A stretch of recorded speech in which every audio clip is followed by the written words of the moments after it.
this is the date, this is the Chicago Tribune, this is the reporter and the headline, but I might not find that article online. It just might say page not found.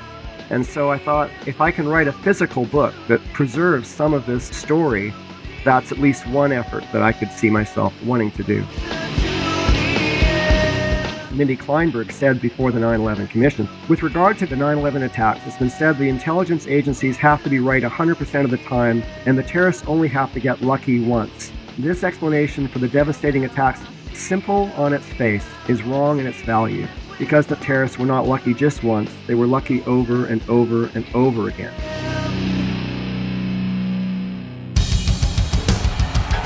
What I have said is that this campaign is not just about electing a president, it is about making a political revolution. MMT. Taking money from our children and borrowing from China. People are dying. Is the program so critical it's worth borrowing money from China to pay for it? And if not, I'll get rid of it. Stop lying!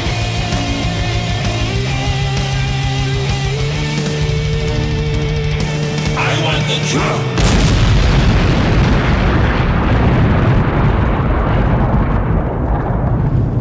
Now let's see if we can avoid the apocalypse altogether. Here's another episode of Macro and Cheese with your host, Steve Grumbine. All right, folks, this is Steve with Macro and Cheese. I'm very excited today. I don't normally go down the paths of 9/11 and things like that, but I think there's a lot to be talked about, and I stumbled onto an author. This guy has a lot of important information to present to us all, and there's a lot of unanswered questions about 9/11. I don't think that makes you crazy. I think that's human, and I think it's absolutely natural to question the official narrative, especially when there are so many things that simply don't add up. So I'm very excited about this interview because the author and I have talked, and I got a really good feel for where the information's coming from. So let me bring on my guest here. The author's name is Ray McGinnis. His book is titled Unanswered Questions. Ray is a Canadian, and he is actively seeking to bring the voices of the families of 9/11 victims to the public and to get the questions they have outstanding answered. And I respect him immensely for that. So without further ado, let me bring on my guest, Ray McGinnis. Welcome to the show, sir. Great to be with you, Steve. Well, this is a pretty heavy subject here, is it not? It is a heavy subject. And I think for me, as someone who for many years, for 2 decades, has taught writing workshops, I've been with people in healthcare facilities, teaching journal writing to help people recover from their illness and injury, with grief support groups, helping people to write about their journey of loss and grief, and taking people on nature trails and writing poems and memoirs. And I wanted to write a book that the people who took my writing workshops, that knew me first as a writing instructor, who many of them are interested in personal narrative and they're not necessarily news junkies, that I could write a book that would introduce people to some of the folks who lost loved ones and about their amazing story, to choose not just simply to grieve in private, but to go to Washington, D.C. and try and make the nation safe. So as much as there are other books out there that are more hardball political science or history books, I certainly have history and current affairs in my book, but there's also a lot of personal narrative that made that a book that was interesting for me to write. Absolutely. One of the things that jumped out at me about this was that you weren't attacking the facts, so to speak. You were saying, here are this important story, and you would think our mainstream media would cover these outstanding questions, but they have not. Well, yeah, I would call myself, having written one book in 2005 called Writing the Sacred, I would have thought of myself in relationship to writing this book as the accidental author.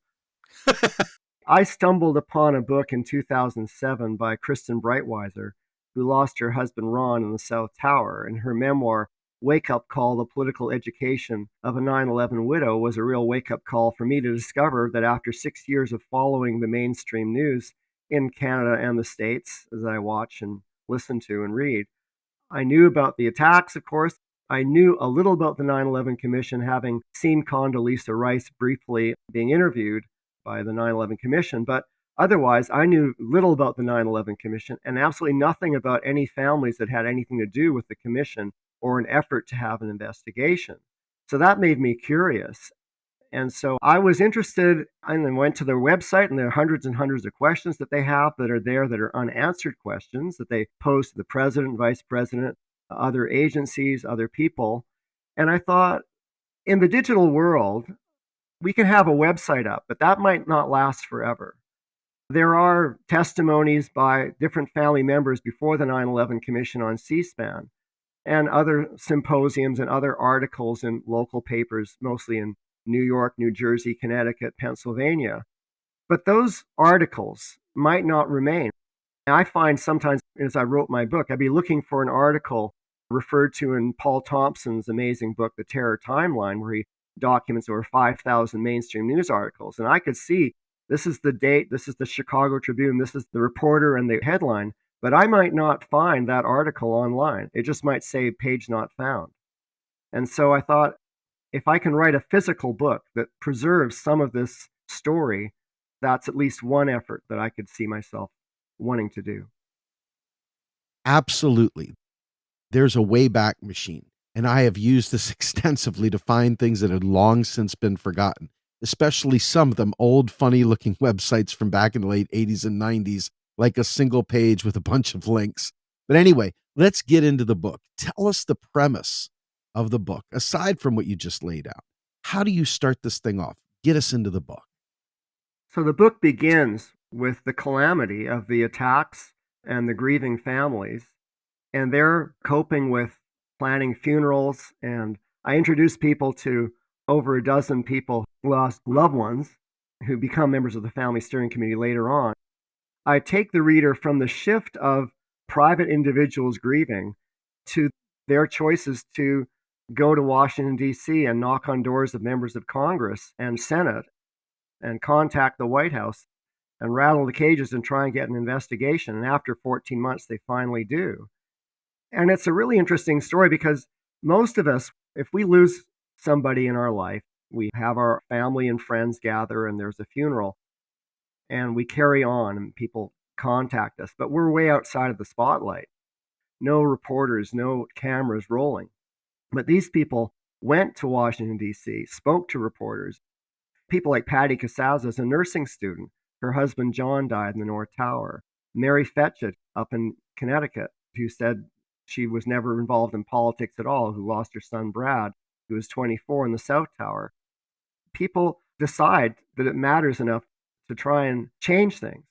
So I introduce people to that shift, and then I show a chapter of some of the mainstream news articles, because I know that they looked at Paul Thompson, who was a researcher, and he put together this book, The Terror Timeline. He has a website still online, which is now called historycommons.org. And you can see all these thousands and thousands of news articles. And so the families read many articles, some thousands of articles from what I can tell. Then it said, if this story came out of the New York Times, or this story came out in the Boston Globe or the Washington Post, okay, based on this, we think this would be a good question to ask Donald Rumsfeld, Secretary of Defense, or we think this would be a good question to ask FBI Director Robert Mueller. So they thought about the most important, pressing questions to ask so that the investigation that the 9/11 Commission was commencing could be the best questions for the best people and agencies so that you can find out what went wrong to make sure it never happens again. Then I move into a second part of the book, which is looking at 5 of the press releases that the families issued of nearly 50 over the life of the 9/11 Commission, and take people through the feel of what was going on in the commission and even behind the scenes. And it's an interesting tale because the families, like Mindy Kleinberg's, whose husband Alan died in the North Tower, said she was always hopeful the government would answer their questions. But George Bush finally decides in November of 2002, he's going to have a commission. Right away, he appoints Dr. Henry Kissinger. Dr. Kissinger, as some of your listeners may know, has a reputation of secrecy and maybe connections to the events of September 11th in 1973 in Chile and other places. Yeah. So He is a piece of work, isn't he? yeah, you've got a chorus of St. Louis Post-Dispatch, Chicago Tribune, Seattle Post-Intelligencer, all kinds of papers saying, no, this is not a good sign. And so the families do some research, Kristen Breitweiser, I think in particular, and they, I think nearly all dozen of the Family Steering Committee members that are newly formed go to Dr. Kissinger's nice offices, apartment up in Manhattan. And it's early December. He turns the heat way up. They're peeling off their winter coats and sweaters because it's like a balmy day in Hawaii. And they are concerned that he has possible conflicts of interest, which would not serve the interests of the nation. And so I think it's Lori Van Auken, after he's pouring coffee, and she asked Dr. Kissinger, we just want to make sure you don't have any conflicts of interest, that you don't have any business clients by the name of Bin Laden. And at that point, Dr. Kissinger pours the coffee all over the table, partway falls off the couch, blames it on a fake eye, and resigns the next day. At the time that this coffee is being poured, the women especially go into their training mode and they run around and get some paper towels and mop up the spilled coffee.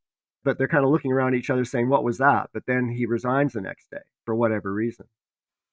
It's so interesting how a story changes. And I found this, and also even for the families, how their thinking changes.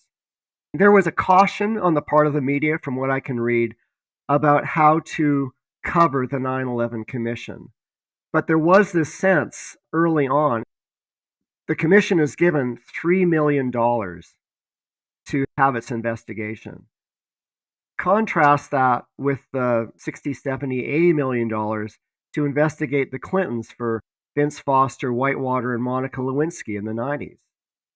It was clear really early on to numbers of papers and numbers of 9/11 commissioners saying that, well, looks like they're going to starve the commission so they can't do an investigation. And then you have Lee Hamilton and Tom Keene, the co-chairs. Tom Keene happens to be on the board of one of the corporations that is part of a consortium pushing for a pipeline across Afghanistan. So what might he want the 9/11 Commission to avoid regarding tough questions about why go to war in Afghanistan, perhaps? And then Lee Hamilton, who is a best friend of the dearly departed Donald Rumsfeld and also a best friend of Dick Cheney. And the Hamiltons, Cheneys, and Rumsfeld from time to time would go away on vacations together. And Hamilton has over 3 decades of close friendship with Cheney and Rumsfeld. And he also has a reputation, having been on the Iran-Contra inquiry, of not asking tough questions. He's told the press, I don't go for the jugular. He says, when Oliver North told me he never lied, I believed him. This is not a good sign for the families that are starting to get introduced to the guys who were in charge of this investigation. Kristen Breitweiser was shocked, as was Bob McIlvaine, who's not on the 9/11 Family Steering Committee, but was at one of the meetings, hearing Lee Hamilton talk about how he didn't want to have any public hearing. He didn't want to have anybody swearing under oath, even behind closed doors, and didn't want to have any subpoenas. Wow. Wow. How do you do an investigation if that's part of the framework that one of your key people in leadership is wanting to get things rolling under that constraint? It's terrifying. In addition, you have Philip Zelikow, who co-authored a book with Condoleezza Rice, and he's named the executive director.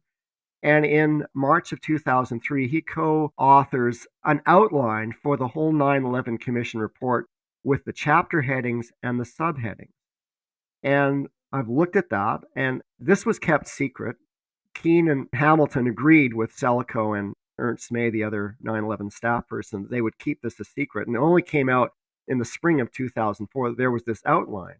And if you look at the 9/11 Commission report that was published in 2004, almost every chapter and every chapter subheading, sometimes there's a bit of tweaking with the wording, but it's pretty much the same thing.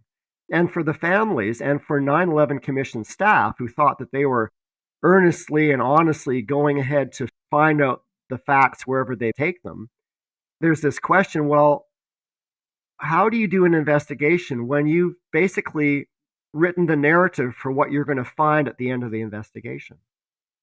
Interesting how that works, huh? Yeah, it is. And that way you can ignore a lot of things. You can have people that are members of different agencies who may be whistleblowers who need the protection of a subpoena to testify so that there's no retribution when they go back to their agency. But what happens is you've got numbers of people who are coming to the Family Steering Committee members and saying, I'd like to testify before the 9/11 Commission. I have some important information.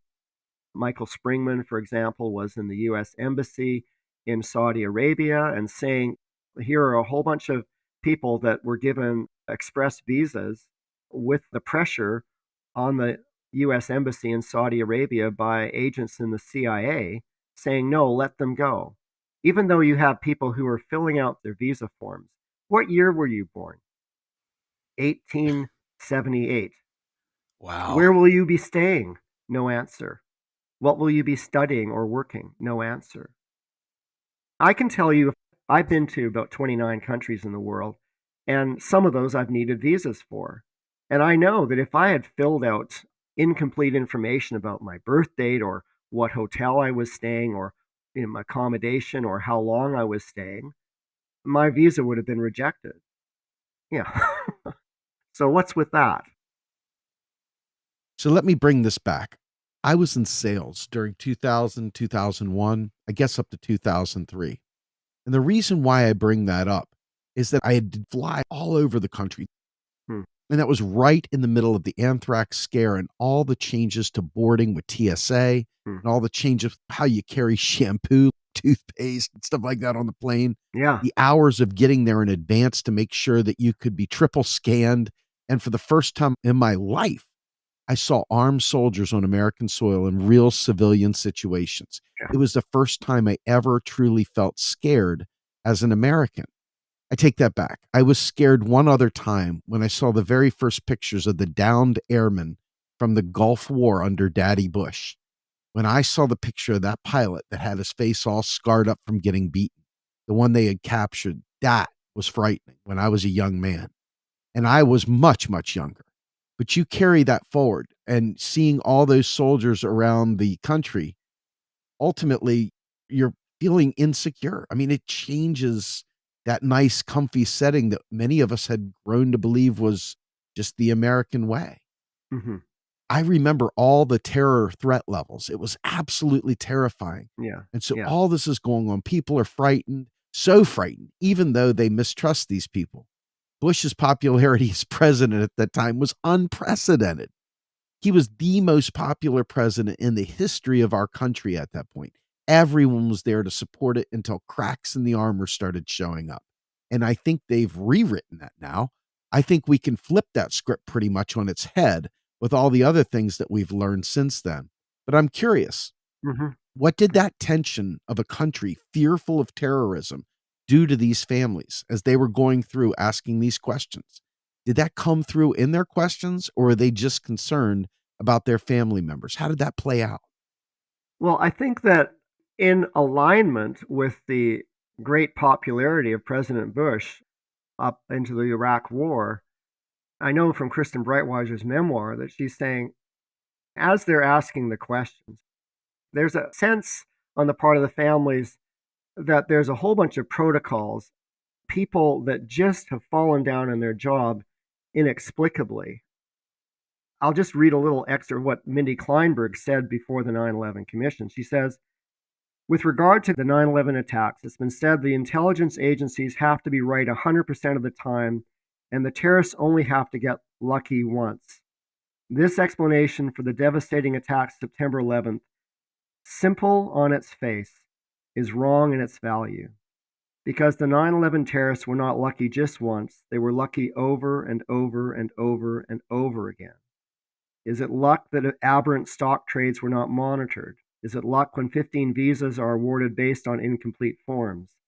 Is it luck when airline security screenings allowed hijackers to board planes with box cutters and pepper spray? Is it luck when the emergency FAA and NORAD protocols to intercept planes are not followed? Is it luck when a national emergency is not reported to top government officials on a timely basis? To me, luck is something that happens once. When you have this repeated pattern of broken protocols, broken laws, broken communication, one cannot still call it luck. And even still, in the face of that kind of testimony, the expectation, Kristen Breitweiser writes in her memoir, nearly 3,000 people died on September 11th. 4 of them were our husbands, herself, Patty Casazza, Mindy Kleinberg, and Lori Van Auken, who were murdered by Bin Laden. There's an expectation that the government's story, the bare bones of it, certainly hangs together and is accepted. So the questions that they're asking is just sort of like, tell us how this happened. How did this happen? So it's not out of skepticism of the story of record, certainly not at the beginning. But I think that the families are also expecting that all the people that they're going to be meeting in the 9/11 Commission who are going to be doing this investigation are going to be doing a transparent, accountable effort, that they all want to find out whatever needs to be found out in order to fix things. But as the story unravels, they find out that there's lots of resistance and obstacles all over the place. What would you say are the key insights that you found as you did your research as it pertains to facts that maybe the mainstream media and the general public haven't really gotten their arms around yet? Well, I think that so often information is shared in a headline that gives us partial information, or it's vague. There's also a lot of emotion around this. I sometimes find myself really emotional, even unexpectedly in the middle of interviews, talking about this. So people want to believe the very best about everybody who was in charge that day. An example is the question that the families asked, and the families include military families who lost loved ones too. So there is a term called scrambling fighter jets. I only knew about the word scramble in my life up until the point I started researching this in relationship to what I do with eggs for breakfast. Really, I'm starting at square one. So what does scrambling fighter jets mean? So I had to go and do the kind of research the families had to do. Families know that on September 11th, there were 4 hijackings and there was 0 for 4 military response of the U.S. Air Force. Is that what should normally happen? Well, in 1956, there was something called the Mid-Air Grand Canyon collision. A commercial flight and a military flight crashed, 128 people died. And there were about 3 or 4 other mid-air collisions of commercial flights, mostly on the eastern seaboard in the late 50s. And at the time, the traveling public needed to be assured that when they buy tickets for a flight, a commercial flight in domestic U.S. airspace, that when that flight goes up into the air, that it will not crash into another plane coming in the opposite direction. And so the forerunner to the Federal Aviation Administration was set up in 1958, and you have all of these protocols.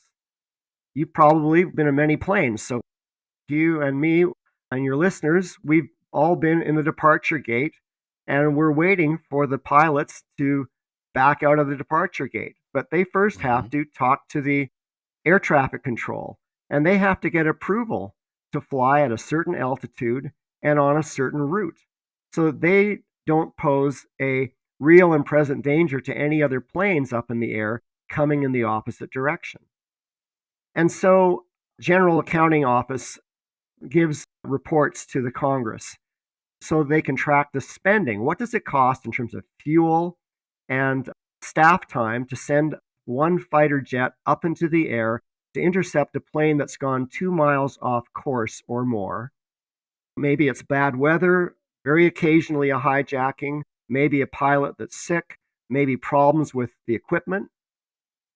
But 1989 to 1992, 89, 90, 91, 92, the General Accounting Office reported to Congress there were over 1,500 occasions where the U.S. Air Force sent military jets to intercept planes that were off course. And I think it's important to note that of those over 1,500 occasions, it wasn't as though the U.S. Air Force was like a baseball team that was batting 500 out of 1,000, or maybe 2 out of 3. They were getting 100% of all of their assignments to go and intercept the planes and then either signal that everything was okay and carry on, or take them down to the nearest runway. And so the families are asking, if you have this history of maybe over 10,000 intercepts from 58 to September 10th, 2001, how come we're 0 for 4 on September 11th? So that's the kind of question they're asking. They just want to fix things, like what's going on? Please explain to us why this is happening. They'd all seen, I guess Payne Stewart was the golfer, and he was off in his private plane somewhere in Florida, way off course, and suddenly there's 6 fighter jets. And this was well reported back in 1999. And there's other cases. So they're just trying to figure out what's going on here. And that's the kind of questions that remain unanswered, unsatisfactorily.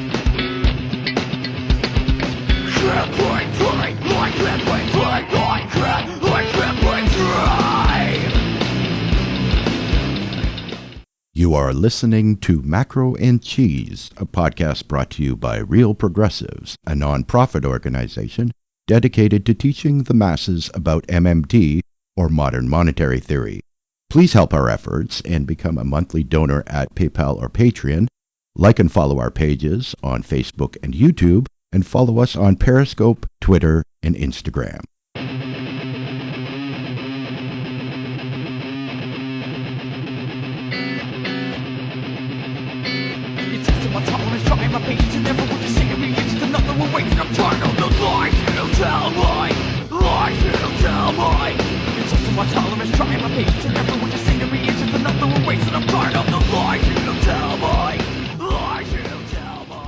I remember watching, I think it was the second plane hit as I was in my home office working.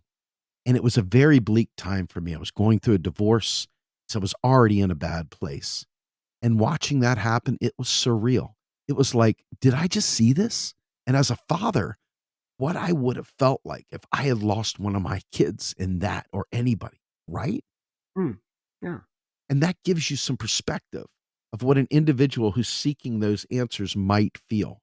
I think empathy is really important here. And I think that this has become such a politicized hot potato, even now, all these years later. And a whitewashing of the facts is occurring. Even the 9/11 Museum. Now, this is the only narrative you're allowed to tell. There are no other narratives. And that's got to be incredibly unsatisfactory to the people that hear that. What's been their feedback from that? Yeah, it's so interesting because at the time, just after the attacks happen, the president says, this is not a time for asking questions. There'll be a time for reflection later on. And what we need to do now is go to war in Afghanistan, etc. And a year later, Kristen Breitweiser gives her electrifying testimony on the 18th of September 2002 before the Joint Intelligence Committees of the Senate and Congress, and says that, with all due respect, she thinks that now, a year after, it is time to investigate what happened and ask the hard questions. And yet, I experience some surprise. I would write a book like this. I have to remind people, these are the questions that the families ask, because it's almost as though nobody can ask a question about what happened that might be dissenting in any kind of way, because it's seen by some people as disrespectful to the families themselves. And yet it's the families that ask the most important questions. And so it's just a funny thing of, let's not ask questions then, and then let's not ask questions now, or let's not even look back and see what the questions were because we've moved on. There's always this thing about moving on. We have to move on in the moment, and 20 years later, it's history. But I think that we learn something when we look at history. And I think now, 20 years later, the historical efforts of the families to have an investigation, which they were successful at least having, is part of the history that we need to acquaint ourselves with. Very good. As you went through this, have you had any interactions with the 9/11 Museum at all? I went to the 9/11 Museum in December of 2019.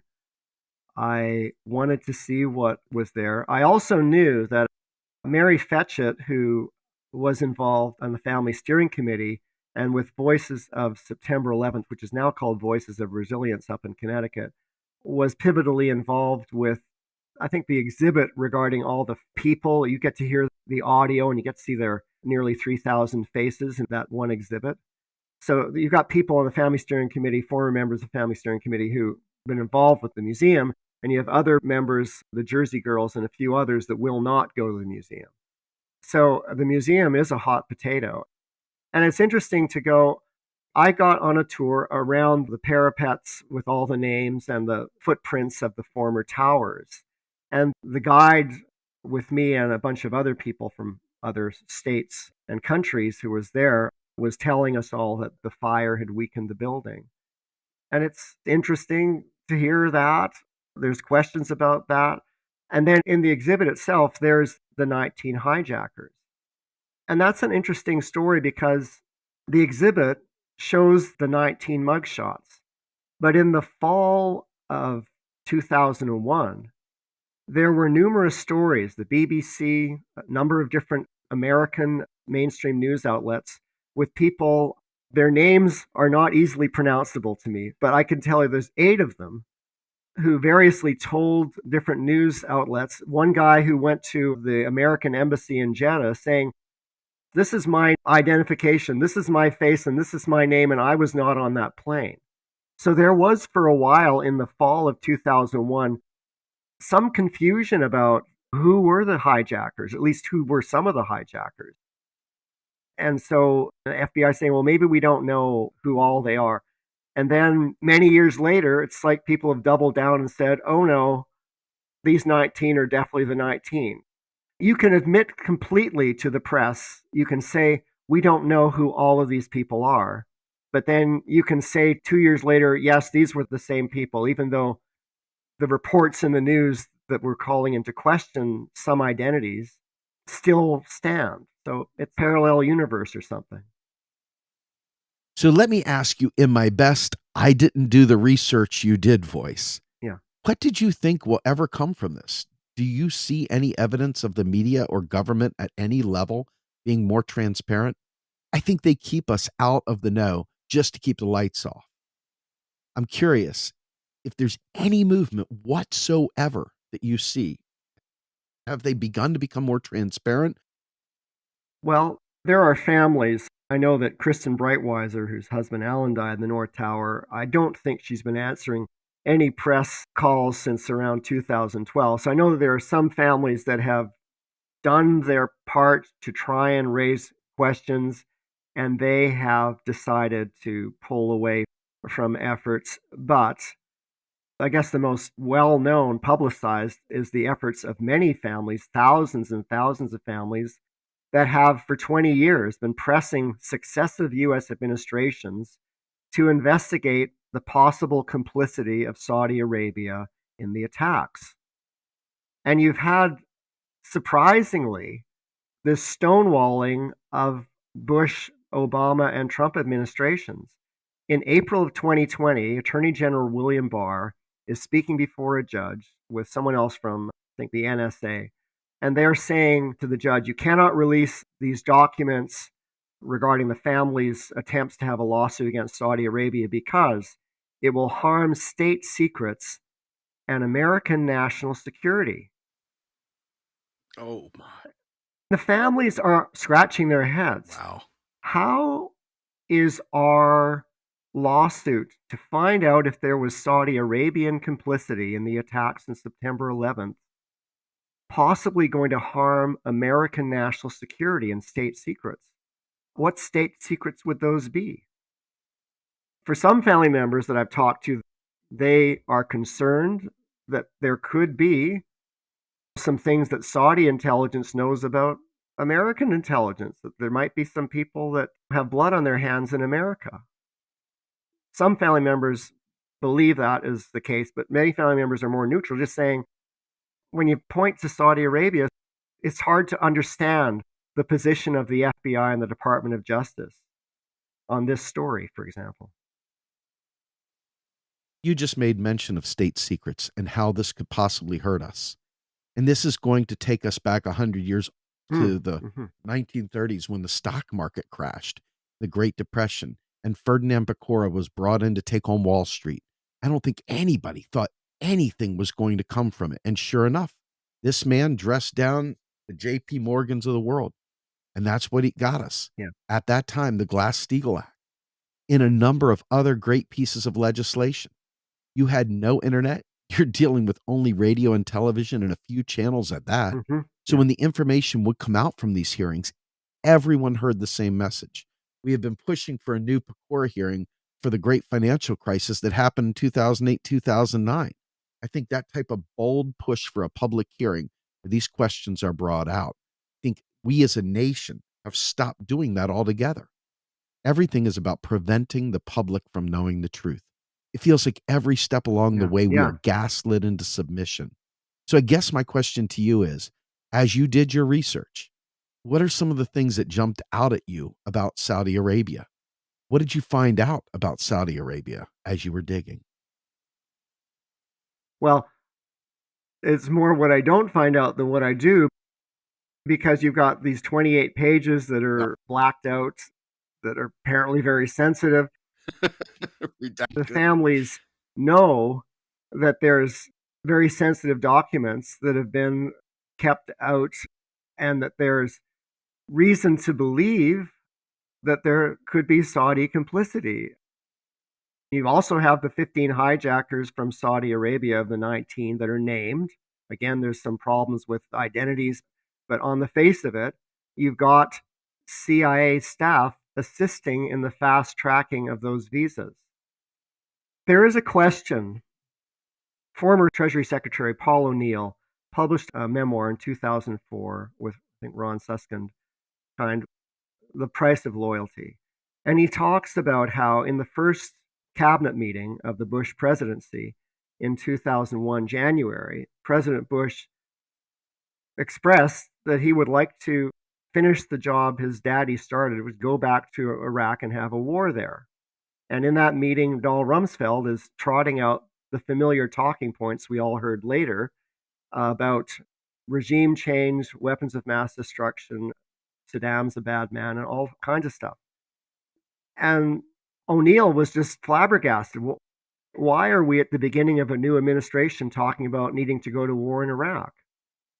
Max Cleland was one of the 9/11 commissioners, and he wanted the 9/11 Commission to press to explore if there was any connection between the Iraq War and the rush to go to war in Iraq and what happened on September 11th. And the co-chairs, Keane and Hamilton, did not want to look at that at all. So there's a lot of not looking. But at the same time, during the 9/11 Commission hearings, you have no focus on possible Saudi Arabia witnesses coming forward in the public hearings. Instead, you have early on numbers of people coming forward talking about Iraq. And Laurie Van Auken accused Philip Zelikow, the executive director of the 9/11 Commission, of arranging people to come before the gallery to do a sales pitch for the Iraq War. This one person, Dr. Laurie Milroy, said that Saddam Hussein was responsible for the attacks of the Oklahoma City bombing as well. Wow.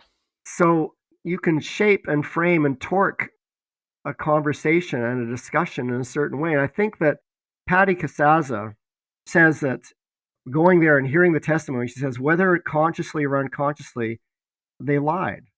It happened, and now we need to know why they lied and what the results of those lies were. One example is that they had a question about who was involved in having members of the Bin Laden family fly out of American airspace when every other plane was grounded and nobody, not even family members who lost loved ones, could fly anywhere in America. Wow. I couldn't fly. I was in Joshua Tree National Park in southeastern California, and I was in the States for 5 days and finally got a bus from Seattle to Vancouver, Canada. But Bin Laden family members could fly. It would seem to the families, when you have an empty chair at your table every day, of your mother, your brother, your father, your son, sister, this is important to know. Why would you not want to, not necessarily to accuse the Bin Laden family members and relatives of being involved in something, but maybe they might know something. Because at the time, on the days after September 11th, there's all kinds of stuff in the press about maybe more terrorist attacks coming. Mm. So wouldn't you want to sit someone down for half an hour or 2 hours and ask them some questions to see what they know, if they know something? But no, let's send them off. And so Richard Clarke with Counterterrorism Study Group says to the 9/11 Commission, well, I was told by someone that this is what we should do. And so we went ahead and they flew away back to Saudi Arabia. And then after the commission's over, he tells the Hill paper in Washington, D.C., because a reporter wants to ask a bit more about that. And Richard Clarke says, well, in fact, the somebody who told me to send the Bin Laden relatives back to Saudi Arabia and out of American airspace was me. Wow. He was the one who told himself to do this. This is not what the families expect when it comes to transparency and accountability. No, I should think not. So let's go to the next step. The hunt for Osama bin Laden takes place on Obama's watch. And they have a big soiree celebrating this body. You see some grainy pictures of Osama bin Laden and Obama celebrating the victory. My question to you is, what did the families think about that? Did that even come up? Do they have questions about that? Well, there are some family members. Mary Fetchett in Connecticut, she took the story at its face and said, well, thank goodness at least he's gone and he can't do any more damage. I think Carrie Lemack, whose mother, Judy LaRock, died in a plane that hit the towers, also said the same. Lori Van Auken, whose husband, Kenneth, died in the North Tower, said, what good is that? Here you've got the named perpetrator and prime suspect by the Bush administration is responsible for these attacks. Wouldn't you want to capture him alive? Question, does he know other nefarious things that are being cooked up? Wouldn't you want to find out all the things that he still knows with his network? But instead, you have this big show of killing him. And there are some really odd things about that whole story. Things dribbled out in the next 18, 20 months. No sailor saw the corpse on the USS Vincent.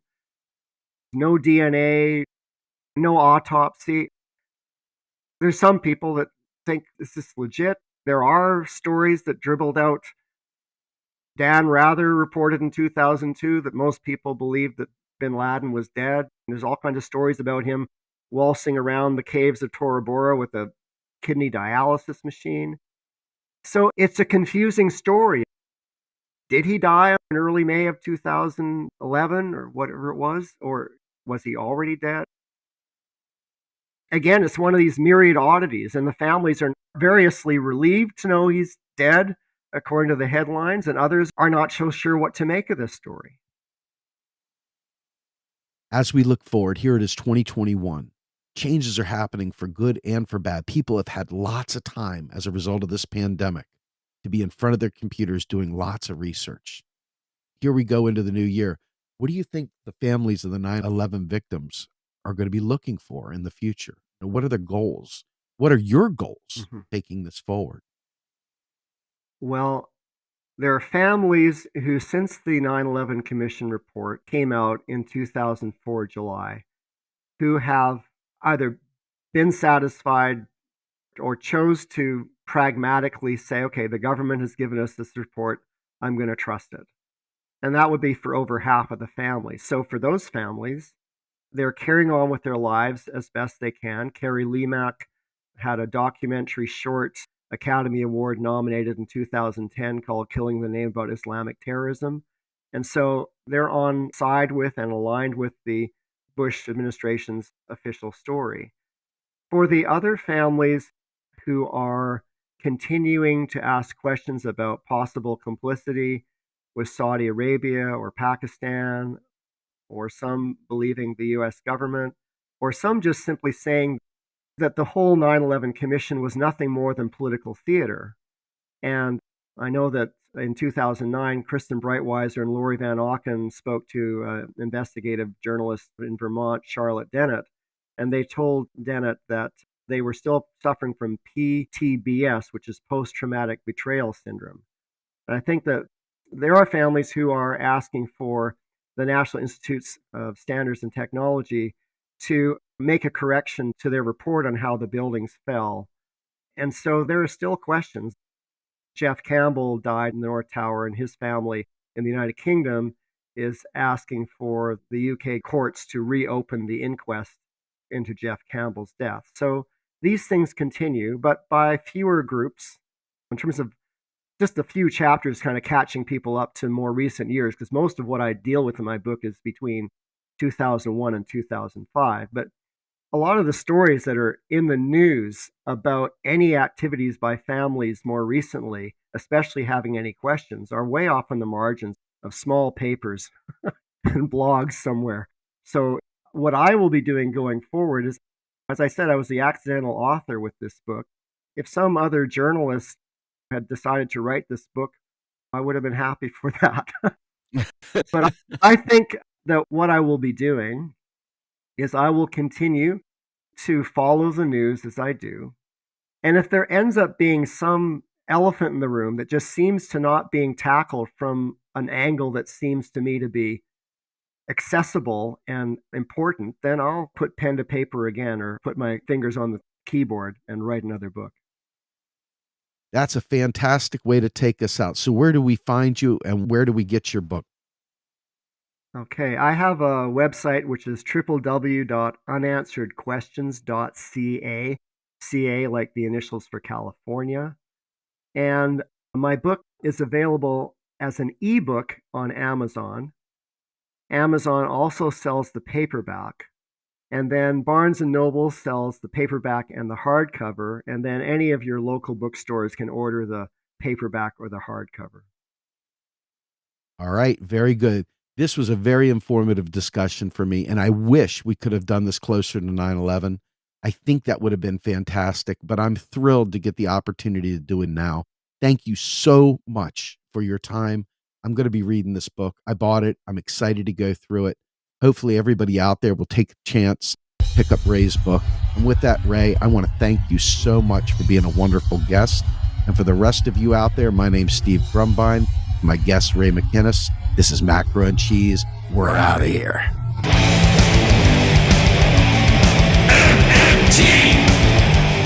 Macro and Cheese is produced by Andy Kennedy. Descriptive writing by Virginia Cox and promotional artwork by Mindy Donham. Macro and Cheese is publicly funded by our Real Progressive Patreon account. If you would like to donate to Macro and Cheese, please visit patreon.com/realprogressive.